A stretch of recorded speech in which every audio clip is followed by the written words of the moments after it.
Hey, welcome to More Than Just Trucks podcast. I'm your host, Ray Clarke. And today with me, I have Justin Clarke, no relation. He's got an E on the end of his. And Justin is CEO, co-founder of F-Staff and another great foundation, but I don't want to steal any of the highlight because I think he's got some really good things going on, and I'll let him introduce himself to you guys. Ray, it is such a pleasure to be with you today. Happy Friday. I'm Justin Clarke. I am here with you today because I've been in the trucking industry myself too for the last 25 years. I'm the co-founder and CEO of an on-demand truck driver staffing platform called F-Staff, formerly known as Contracted Driver Services, hailing all the way from sunny Arizona today. Yeah, nice. Hey, well, welcome to the show. And you say Arizona, like when I look out, we've got warm weather. It's in the 20s. Like Oh there's yeah. so how go sideways here. How were you with the weather that came up through here like a few weeks back? Did you You guys know, get any of that? Yeah, so we've got drivers all over the country dealing with weather all the time. So it just depends on, which pockets, are having the most issues. But we definitely had some customers that haul a lot of mail up in the northern northeast that have had probably the worst storms that they had seen in decades, right? So Yeah. definitely affected travel. It affected trucking, affected shipping. I actually had a couple of family members asking, like, "Where's my thing that I ordered online?" And I go, "It's stuck in Dallas right now. It's going to go in a couple of days. Just give it a second, right? Everything's frozen over. You haven't seen the weather, but Exactly. people never realize that the weather affects transportation. Probably more so than anything else can affect our industry, right? We can't plan for the weather. The storms just come through. If you got a crystal ball to do that, that's like, as a service manager in my history and my career, I had a salesman come to me and said, well, you got to schedule our customers better. And I Hmm. said, when I can schedule a breakdown and crystal ball that, you know what? I won't be sitting in this manager seat. Right? He's like, Yeah. all you know is stuff does break, and then we fix it. Yeah. So you Right? guys, when you say that, like you staff like across the states, correct? We do, yeah. We've had drivers in about 25 markets so far. We've got a pretty great heavy presence in about 10 markets, mostly across the South. We started in Phoenix, grew to Dallas, LA, and then after that, it started to just kind of come across the South and move up north. But we do have, pockets of drivers, maybe let's say smaller pockets in some areas that are a little bit more remote or less known to us, usually driven by customer demand. Yeah. Customers might need us in a certain area for just a set amount of time. But yeah, we provide truck drivers. Gosh, I would say if you buy it or use it in construction, or it needs to be shipped or delivered, over the last 25 years, we have hauled just so many different types of products, right? It's just hard to imagine everything that gets moved, right? But everything in our lives is moved by a truck, and that's why we really live with the mantra here that truckers drive everything, because everything that we need to live our lives is hauled by a professional truck driver. Whether it starts on a boat, hits a train, it's going to hit a truck before it gets to you. And so we've got like the utmost respect for truck drivers and making sure that we do what we can to help them find work on demand. Man, we are so similar and the same page. I'm telling you, like that is you about literally word for word take what I preach when we talk about diesel technicians. Like if it comes off a boat, a train, ship, whatever be the case, right? It's on a truck and those truck tires got to roll down the highways. Like, You bet. and the other thing that I'm promoting right now, and you probably can attest to this, is I don't think anytime soon, and I know in your case with drivers, but AI is not going to replace a diesel technician to repair a truck or a No, robot. No, what it's going to do, it's going to help you guys, right? It'll help diesel technicians become more proficient. It's going to help train. I don't know if you've seen any of the cool AI tech glasses that they can use Oh yeah. to do the training, right, for the drivers and or for your diesel tech. So Yep. while they're underneath, I mean, it's hard to get two human beings, in the same position, being able to identify a part underneath a truck, right? And so when Exactly. you can use some of the new technologies that they have available to help on the training side, I love that. Augmentation. I always tell people, like, so I'm a heavy believer in the future of tech and how it's going to help our futures. So I'm really warmed up, and I would say that for many years I have been warmed up to these ideas. But as I've been playing with it, it's really all about human in the loop design. Those are the ones that work the Yeah. best, right? So Yep. there's always going to be a human in the loop. That's going to be, part of that process, at least for many decades in the future. You see it in the trucking industry on the diesel tech side. I see it on the trucking automation side, and Correct. we get that all the time. What are you going to do when all the trucks are autonomous running down the road? And I go, Yeah. hey, you know what? We're not worried about that, because there's always going to be a human in the loop design, right? So even if we have autonomous trucks, there's going to be a position where the truck gets to a final destination, and there's a blue Honda Civic in the way that this truck couldn't have imagined, right? And we need a human in the loop design so that we can either move the blue Honda or get a human in the truck to pick and choose a new location for Yeah. that truck. Whether that's off site, right, doing that remotely, or whether that's on site, physically moving the truck. But I absolutely believe that we're just going to keep advancing as human beings, right? And like the nail gun helped the carpenter. Yeah. The AI is going to be Perfect. helping promote a faster delivery of goods and services, which is what I think the consumer is demanding every single day. Yeah, that's honestly, that's a great analogy with that. It really is. Like you said, a lot of the young kids come in and and do you see that? Like you spoke of that, right? I mean, are I you did. hearing, right? You're hearing it. I mean, I don't. So I have high school age kids. I don't hear any of these kids talking about wanting to be a truck driver I still. know. It's You just, know?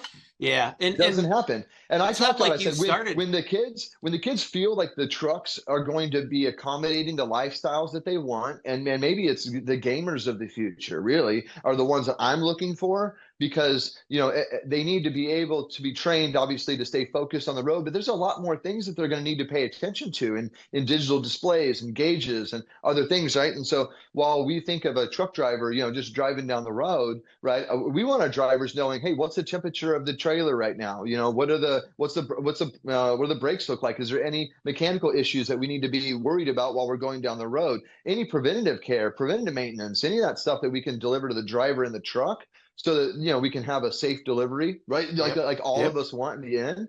So I think we're not there yet, right? Right. I've continued to see the trucking designs, and the new truck designs are still designed around comfort, right? And efficiency, right? Meaning that it's about fuel efficiency and delivering what the trucking company wants, and not really much more than design comfort, inside of the cab. We're not really designing it for the future truck driver, right? Well, So there's one cool thing with Freightliner is they have what's called a mirrorless truck.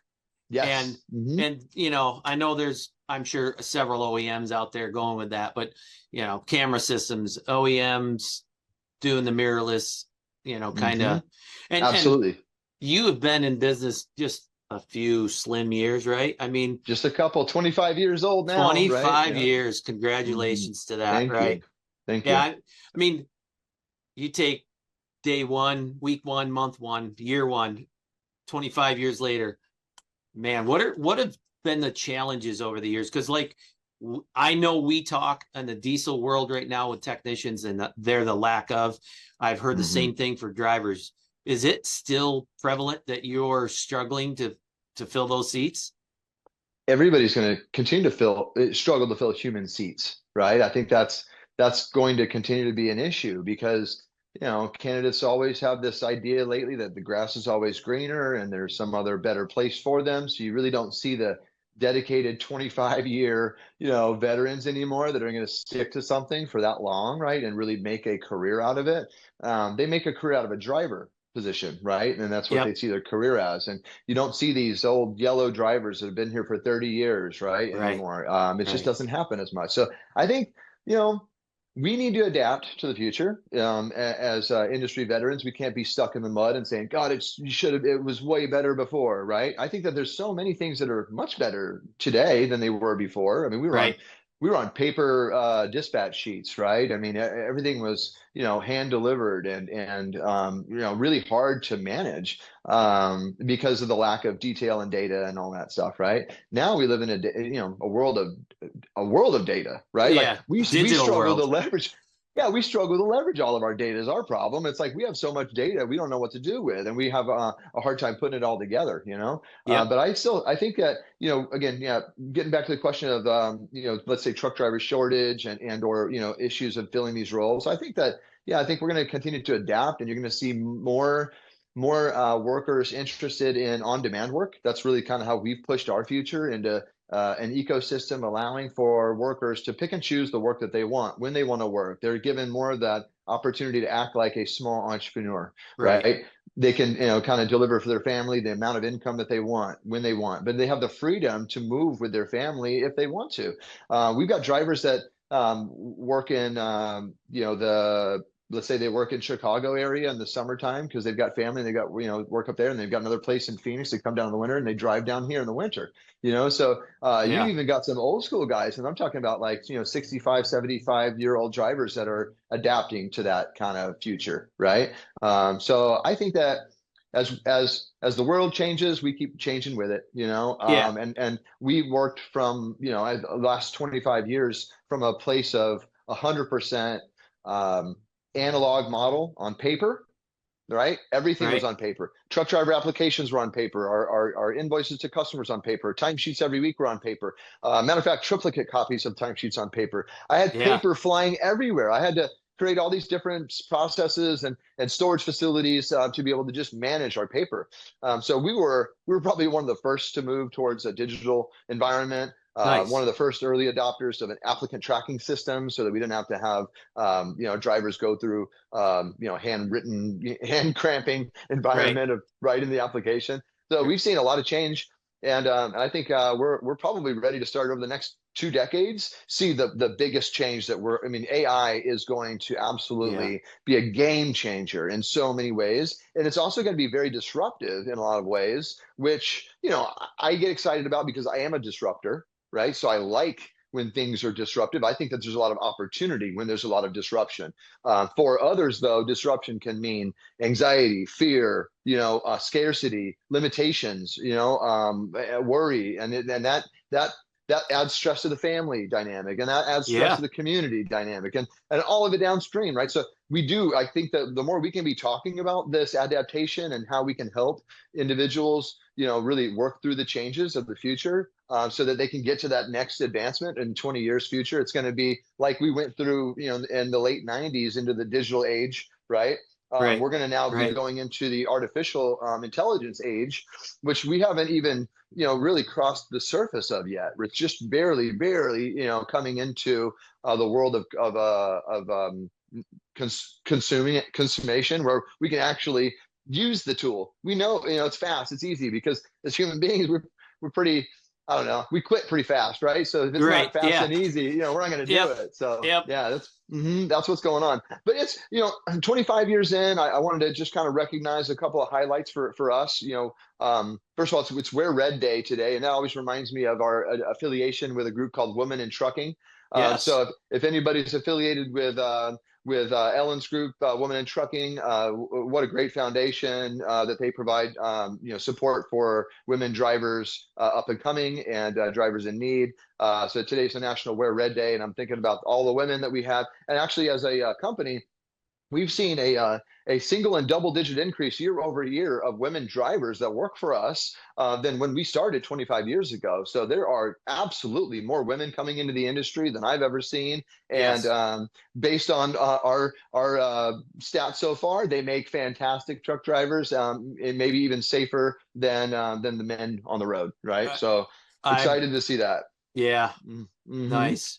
Yeah. Yeah. So one of the things, so I've heard you talk about high school and honestly the kind of the struggle of getting drivers in those seats and stuff. Well, how far connected are you with high schools? Are you pretty adamant about staying involved or getting involved with high schools? I have not. As an organization, our customers really force us to hire drivers that have experience. Right. So Okay. we do. I like to speak on these things, on topics inside of the industry, but have not found a huge passion for driving that inside of the high schools. But I do have some friends that are. Yeah. And the friends that I talk to, they are trying to move maybe like the virtual environments, the modules that they have that teach you how to drive a truck, moving those into a mobile unit to get them on site at the high schools so that the high schoolers can start to actually see what it's like to drive a truck. And Exactly. and then also, like I mentioned, making it cool and feel like a video game. And Yep. I think that would help them kind of really move into that future. And there's also out here in Arizona, and I'm not sure, I think nationally, there's to start to see this new presence of industrial schools popping up, right? Good. Working on this, like teaching kids that it's not, 4-year university degree isn't the pathway for all students. And I'm really excited about a group here in Arizona called WestMech that has these industrial schools popping up, and they're teaching welding, they're teaching physical therapy, they're teaching any hands-on skills that the students can now take on to their futures, whether it goes directly into work or maybe into another secondary education program. But I think trucking is an absolute Yes. add-on for those Yep. schools, and I don't think that they've hit it yet. That's probably a conversation that my friends that have businesses that are trucking schools don't want me to have with those schools, because they're very protective over making sure that those schools stay tight niche. But honestly, more drivers on the road that are professionally trained is going to be better. So I think that the more we can get high schoolers into those environments, the better. So Yeah. I'm with you. We're seeing a lot more, and it's attendance is a problem, but I'm seeing more drive for the CTEs with, like you said, the diesel mechanics, the drivers, the wood shop, the metal shop, into nursing, healthcare, all of that, even IT. So yeah, it's like now you've got a current campaign running, don't you, for drivers? Yeah, Kindness. actually, well, yeah, we have a kindness campaign. Yeah, thanks for bringing that up. This Yeah. week, actually, we're starting to get them all out in the mail because in about a week and a half, on February 17th, it is National Random Acts of Kindness Day. And as a company, we focus on truck drivers. So we have a specific Random Acts of Kindness for trucking companies that's going out. I have a really great friend of mine, Dr. Gina Anderson. She has a company called Luma Learning. And she just recently wrote a book called Thrive, and we're including her book called Thrive into this package. We are also including a children's book from our foundation, the Honey Foundation, in the package. And we're including some more information about kindness for truckers, because what we found really is that kind cultures really create more profits, and they create a better environment for everybody around, right? So Yeah, as leaders of definitely. organizations, I think that if we can just be conscious of that, we can inject the right types of things into our culture that end up ultimately improving our businesses all the way downstream.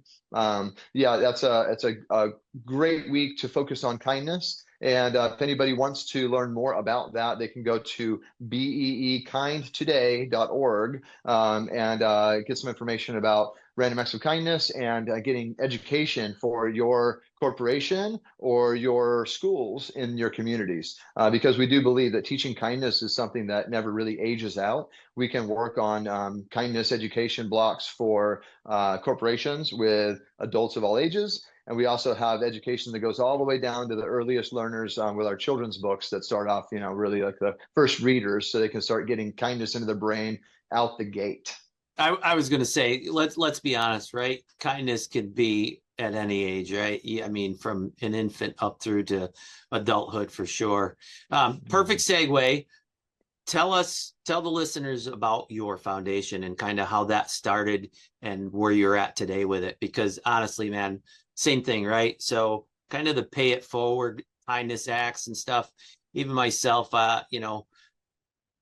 kind of for the past year, some life events in myself, it's like, you know what? Life is definitely too short to be have grudges, to be kind of upset about stuff, and paying things forward. Definitely, I've seen a lot of that. So tell the listeners a little bit more of kind of where Sure. that foundation has gone. Yeah, it's a passionate project for my wife and I. That stems from a beautiful relationship with my identical twin brother, Scott. We started this company as 19-year-olds, and we worked on growing the business together. We bought our first house together. We had a really, really great, close relationship.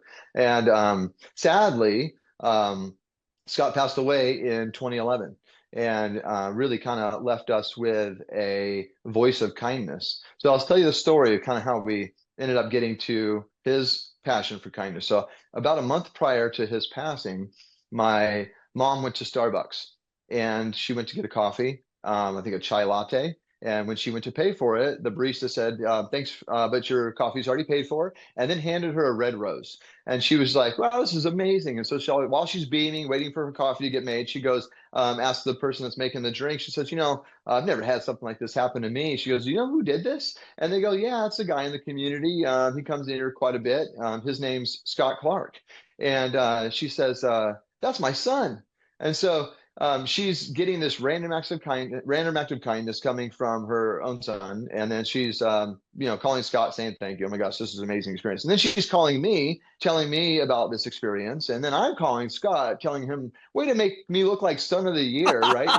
You're pretty remarkable individual, right?" So Scott was a very very passionate guy about doing things for others. And he was very altruistic, and he was not braggadocious at all about what he did. As a matter of fact, we only learned of this story about him doing these acts of kindness because my mom accidentally happened to be at the location that he had performed this. So as the story goes, he would bring about 250 red roses in every Mother's Day and enough cash to cover all of the coffees that would inspire the pay it forward for the day. And our mom happened to be there on, I think, year 4 that he was doing that. So Wow. it was an amazing thing, and I was touched by it. And then it was really only about maybe 4, 5, 6 weeks after that Scott had passed tragically, and so through that grief, and just thinking about my brother, I decided to share that story of his in his eulogy. That then inspired a group of his friends to pay it forward on Father's Day in the same fashion that he had just a couple months before. And That's so awesome. it was, yeah, uplifting like you wouldn't believe. And then my wife and I were really moved by that and wanted to continue to inspire more acts of kindness and keep Scott's legacy moving forward, as I'm sure he would want from the heavens above. And so we created a foundation called the Honey Foundation with the tag "Just Because." And it was really just a foundation of kindness. We would encourage people to be kind, and we would create a place to share random acts of kindness. That then spawned into schools asking us to engage with them. We then created a random act of kindness education block for the schools to pilot with our friendship with Gina Anderson at Luma. And then we saw a 51% decrease in disciplinary action at the schools that we participated with and had our pilot programs running. Then we expanded our programs out to more states. I think about 10 or 11 states so far have had a school with our Honey Foundation kindness education blocks running in, and continuing to see 50% decrease in disciplinary action at school when we have that. And we have continued to just be moved with kindness. We as a foundation raise money to spread kindness, awareness, education, and specifically our children's books. We like to give those away as far as we can. So far, the books have made them all the way to a new school in Kenya to some students who had never had a book in their lives Wow. before. So that's really special. And we're going to continue to find places to push our books and our message and our words of kindness. And today, again, talking to you on the trucking side, having an affiliation there, it's really neat that we can have a way to put kindness into our trucking companies now Yeah. intentionally. That is awesome. That is awesome. So I've got a note here, and it says the honeybee stickers. Honeybee stickers. Yeah, we have stickers that we give out with our random act of kindness days. So on Mother's Day and Father's Day, the foundation continues to keep Scott's mission of paying it forward together. Usually we have about 20 to 30 different coffee stores in Arizona and in other states that participate with this Pay It Forward program. And what we do is we get sponsors to pay for the store as a sponsor. We put the sponsor's logo saying this Pay It Forward project is sponsored by. It could be F-Staff or somebody, any business. And then the coffee stores use our prepaid gift cards to give out coffees all day to either mother on Mother's Day or fathers on Father's Day. And then they include a sticker that we give to them that encourages them to, remember that really kindness is the thing we all want to keep forward in our lives, right? And then our stickers have a QR code that allow for the individual to continue to share and post acts of kindness that are either created by them or to them to inspire more people to read more stories of kindness and inspire more kindness in their lives. Because you start to think about it, writing down all the things I want to do to be kind. It's tough to keep going on the list past about 25 things that you can come up with. But there's already 52 weeks in a year. So if you were just going to have a mission of doing one nice thing a year, you're going to run out of ideas. So again, our foundation is really about inspiring kindness, giving ideas of kindness, and allowing for individuals to post their unique ideas of kindness so that it can, again, inspire more in direct communities or places all over the world. Yeah. And then, like you said, you've tied that into your campaign with the drivers and everything too. So we do. That's kind of like, that's awesome. So you are sending books to, you said 10 different states, I believe. Is that what you said? Right now, so we have, as far as our education, our kindness education has been in 10 different schools in 10 different states. Okay. Yeah. Nice. And so influencing thousands of students. My wife and I have done some assemblies here in Arizona where we will inspire a kindness day or a mission of kindness with a specific school. But really, we want to inspire kindness in any organization, any community, because we've found that it's one of the things that can really tie everyone together. There is so much division in the world today, right? We see so many things that we aren't similar in, and that's where we divide ourselves, away from each other. But realistically, like there are so many commonalities that we share that people really, I think, can pay attention to a little bit more. And if they did that, we'd have more connected communities, right? Happier people, less stress, all good things, right? And we have actually found, we have scientific proof that actually backs this stuff up, Ray, that you do get lower blood pressure. The more acts of kindness that you do, the lower blood pressure that you have. The higher levels of cortisol that you have, you are happier in nature, right? So there are real benefits to being kind. And so I tell people, I go, be selfish with your acts of kindness. You don't need to do it because you're being a good person. I just do it because you're selfish, and tell people I do kind things for me because it's good for me. Yeah, and you can start there, right? The medical aspect of that itself, right? I mean, in their transportation world, right? How many people are just twisted and wound up tight? Like a truck breaks down. I don't have a driver sitting in a lounge waiting for the truck to, he's now in the hotel. Yeah. So ton of benefits. Yeah, I'm looking at some of my notes here real quick. Specific results you've kind of given it and you've seen in schools. Like, I mean, what else do you got with it? So if I'm Ralph out of the blue here and I want to know more about the Honey Foundation, where do I go and find this?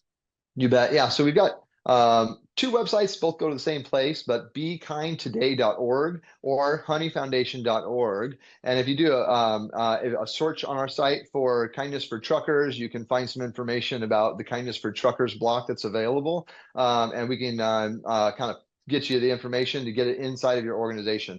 The kindness is delivered, again, with Luma learning support, and it allows us to get it to you digitally, right? So you can deliver this to people's phones or computers, any device that you would want to teach the kindness first. And then really just, it's all about action. I tell people kindness is a verb. Webster's got it wrong. If you look it up, it says kindness is a noun. And I'm like, it's not. Kindness is a verb. It's an action. It's something that we do. It's not something that was done. And so that's why I kind of try to remind people, like, once you learn about kindness and it sits in your heart, now just acting it out, right? Just doing the nice things. It could be smiling at a stranger, opening a door, picking up a piece of trash in your community, absolutely anything. It does not have to be, something that's a nominal value, right? We can choose to be kind in so many different ways. It's absolutely incredible. So I think once people start practicing the habit of kindness, it just nurtures inside of you, nurtures inside of your family, nurtures inside of your neighborhoods, right? And so it does. It starts with us. We have to choose to be kind ourselves, and then it just absolutely ripples out of us and into everybody else that we touch. So yeah, we're happy about that, and really just happy to be here with you celebrating again F-Staff's 25th anniversary too. Nice. That's a remarkable milestone. We have hired generally about 1,000 drivers every single year, so that puts us at 20,000 plus drivers that we've hired. Going all the way back to the first driver hired, Vincent Ambrosino, right? And so I've got a lot Hats of off. history. Hats off to Vincent, Yes. and your work with Arizona Wholesale that we set you up with back in 2001. But yeah, absolutely excited about kind of the state of the industry and where things are headed. I think that the last couple of years, the industry has really gone through a lot of hurdles and heartaches and some trauma. Yes, Now we've very got much. some good I think tailwinds behind us now, and the industry I think is going to see some really really good days ahead. Yeah. Well, again, thank you for today's show, and hats off to you, your wife, the foundation, everything that you guys are doing. Like I said, man, I've done, like always, I do some research on my the people that I get into these podcasts. I'm not out here, like I said, to make a name for myself. I'm not a YouTube fan, kind of, hey, watch me type of guy. But I think both of us, when after talking to you even more, and we share that passion of the industry, like and I love the fact that you add the extra of paying it forward and the kindness into it. So again, hats off to you and your wife, and keeping that foundation going. So that is cool to me. I want to reflect back on one thing that you mentioned before we go. It's a pet peeve of mine, and you talked about opening doors for others. I, by no means, am a young lad, and to this day, I don't care if I'm in a mall, a restaurant, a hotel hallway, anything. I am constantly holding doors, and still to this day amazed by the ones that don't even acknowledge you or say thank you. And I'm just like, you're welcome. I'm glad, I'm glad. So yeah, I just wanted to bring that up because that is one of because that takes so little effort. To your point of just being kind, it takes so little effort. And, I'll hold a door for kids even, right? Coming in behind me. Absolutely. I doesn't bother me saying, oh, they're 18 or they're 16 or 14. Oh, they can get the door. No, like You if I bet. was just at the door, I'll hold it for them. Thanks Like, for doing that. I've taught my son the same, and he knows, to hold the door open for the ladies in our family, and hold the door open for anybody else that's coming in any establishment, whether that's a doctor's office exactly. or a restaurant or a zoo. We don't care where it is, but yeah, opening doors just opens your heart to that first idea of kindness. So thanks for doing that, Ray. You're the brother from another mother. Yeah, that's, like I said, that is one of my huge pet peeves when it comes to that. Same with my son. I've told him the same thing. Make sure, like, it doesn't matter. Like, it takes like very little effort to hold the door open if you're right there. So, but again, thank you for your time today, Justin. More than just trucks, and that's definitely what I want to do. Is I love, like I said, I love the foundation and how you've interwoven the kindness campaigns into the driver's seats. Stay, I know I don't even have to say this, but stay hardworking at what you do. So You very bet. much appreciated. Thanks, Ray. Great day. Yeah. Thanks for your time today. You bet.